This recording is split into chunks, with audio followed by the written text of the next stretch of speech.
Hello friends, बहुत बहुत स्वागत है आपका आज के इस सेशन में। जैसा कि आप लोगों ने देखा कि आज हम बॉर्डर रोड ऑर्गेनाइजेशन की वैकेंसी के बारे में, जो बॉर्डर रोड ऑर्गेनाइजेशन की वैकेंसी है व्हीकल मैकेनिक की, जिसका एडवर्टाइजमेंट नंबर है 02/2021, यानी कि 2021 की यह बॉर्डर रोड ऑर्गेनाइजेशन की दूसरी वैकेंसी है। इसमें जो आज हम मेन फोकस करेंगे वो है व्हीकल मैकेनिक पर, क्योंकि व्हीकल मैकेनिक की ही पोस्ट ज़्यादा है। व्हीकल मैकेनिक की जो पोस्ट है वो टोटल 293 पोस्ट हैं।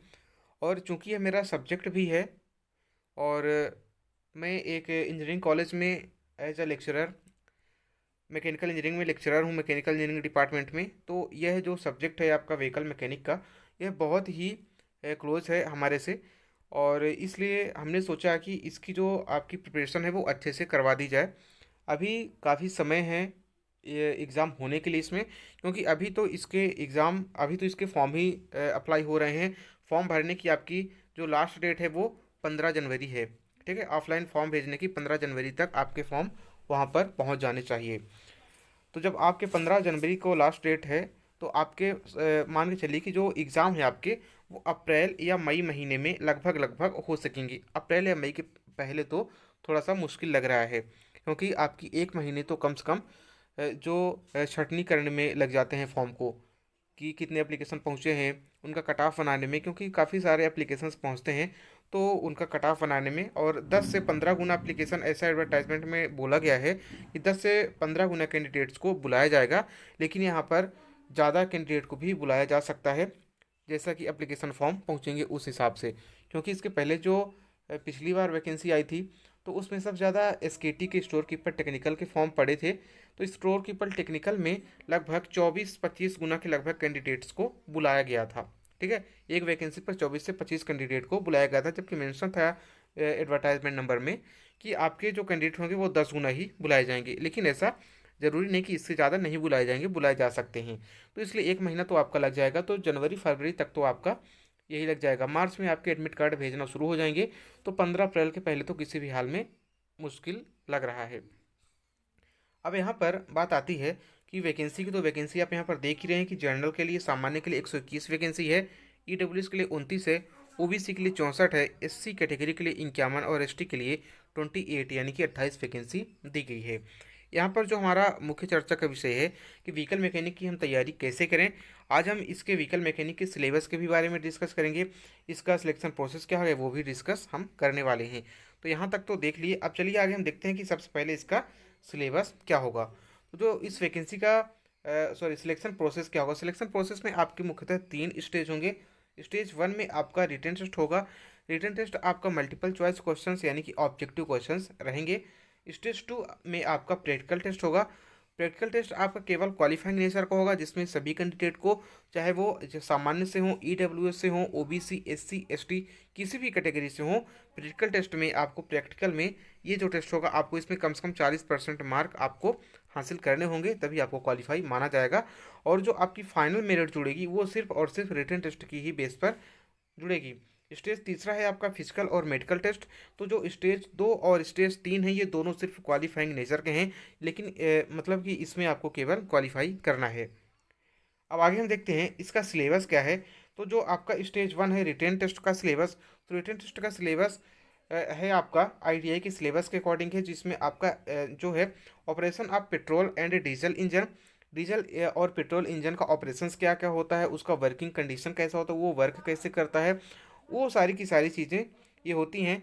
और ऑपरेशंस ऑफ पेट्रोल जब आप पढ़ेंगे तो इसी में आप पढ़ेंगे कि इंजन में कौन कौन से पार्ट्स होते हैं, पेट्रोल इंजन और डीजल इंजन में कौन कौन से पार्ट होते हैं, इसमें इग्निशन कैसे होता है, पेट्रोल इंजन और डीजल इंजन काम कैसे करते हैं, और यह पावर जनरेट कैसे करते हैं।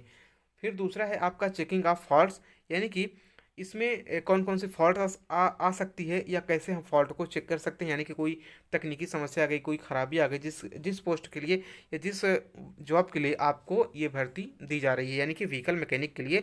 तो व्हीकल मैकेनिक का काम क्या होता है, व्हीकल को बनाना। कोई व्हीकल में खराबी आ गई है, उसमें कोई रुकावट आ गई है, इंजन में आ गई है, या उसके किसी पार्ट में व्हीकल की आ गई है, तो आपको वो बनाना पड़ेगा। ठीक है, तो आपको क्या करना है, किससे प्रश्न आएंगे, चेकिंग ऑफ फॉल्ट से, यानी कि कौन कौन से फॉल्ट आपको इसमें ढूंढने हैं। फिर अगला है repair and maintenance of engine.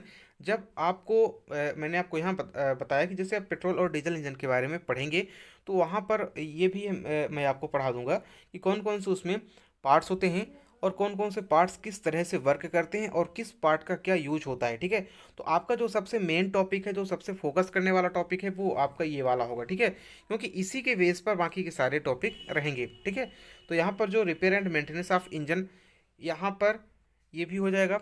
और फिर आता है फ्यूल सिस्टम। तो जब आप इंजन पढ़ेंगे तो इंजन में फ्यूल सिस्टम होता है, फ्यूल सिस्टम क्या होता है, उसमें खराबी क्या क्या हो सकती है, उसको रिपेयर कैसे करते हैं, उसको मेंटेनेंस कैसे करते हैं, ये सारी चीज़ें। और ब्रेक आता है, ब्रेक सिस्टम क्या क्या होता है, ये मतलब कि क्या होते हैं और कैसे होते हैं, इसको मैं आपको एक इंट्रोडक्शन टाइप का बताऊंगा जिससे कि आपको पता लग सके, एक थोड़ा गेस भी हो सके। बाकी जो हमारा मेन फोकस रहेगा वो रिपेयर और मेंटेनेंस पर ही रहेगा। ब्रेक सिस्टम क्या होता है, क्लच सिस्टम पर क्वेश्चंस रहेंगे। और इसके अलावा चेसिस पर, चेसिस कितने टाइप की होती है, क्लच कितने टाइप के होते हैं, डिस्क ब्रेक है कैसे काम करता है, ब्रेक कैसे काम करता है, ये सारी चीज़ें हम देखेंगे। ठीक है, और इसके अलावा जो हमारा इसमें लास्ट है वो है जनरल नॉलेज। जनरल नॉलेज का आपका वेटेज सिर्फ और सिर्फ 10% रहेगा। इसके जो सामान्य ज्ञान के प्रश्न होंगे आपके, वो 5 से 10 प्रश्न ही आएंगे टोटल 100 क्वेश्चंस में से। आपके क्वेश्चन 50 भी हो सकते हैं या क्वेश्चंस आपके 100 भी हो सकते हैं। अगर आपके 50 प्रश्न रहेंगे तो आपका दो प्रश्न एक नंबर एक प्रश्न 2 नंबर का रहेगा, और अगर आपके 100 प्रश्न होंगे तो आपका एक प्रश्न 1 नंबर का रहेगा।